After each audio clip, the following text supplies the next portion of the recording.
சொல்லுங்க சார், நீங்களே சொல்லுங்க. என் குடும்பத்துக்கு யார் ப்ரொடெக்ஷனு?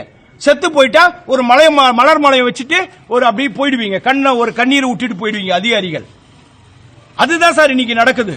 நாளைக்கு விஷ்ணுபிரியா மாதிரியோ இல்ல விஜயகுமார் IPS அவரை மாதிரியோ இந்த சுந்தரேசன் ஆக மாட்டான், ஒரு நாள் ஆக மாட்டான். ஃபேஸ் பண்ணுவான் சுந்தரேசன், எல்லாத்தையும் ஃபேஸ் பண்ணுவான். நீங்க கொடுங்க, என் மேல சேர்த்து அடிங்க, எல்லாம் பண்ணீங்க.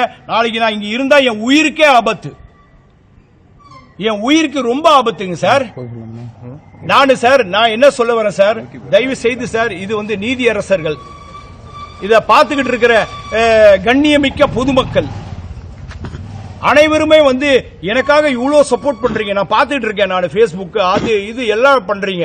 ஆனா ஏன் நம்ம ஆனரபிள் CM சார் என்ன வந்து கூப்பிட்டு விசாரிக்கணும்ல சார்? சரி, ஆனரபிள் CM சார் இதுக்கெல்லாம் வேலை இல்லை, அவங்க விசாரிக்க முடியாது, கரெக்ட். ஏன் சார் மத்தவங்க விசாரிக்கணும் இல்லைங்க சார்? அவங்க துறை அதிகாரிகளை கூப்பிட்டு அவர் கேட்கணும்ல சார், என்னப்பா இவ்வளவு குற்றச்சாட்டு இந்த அதிகாரி வைக்கிறாரு, என்னத்துக்காக நீங்க அவரை கூப்பிட்டு விசாரிக்கல? DGP சாரை கேட்கணும்ல சார்?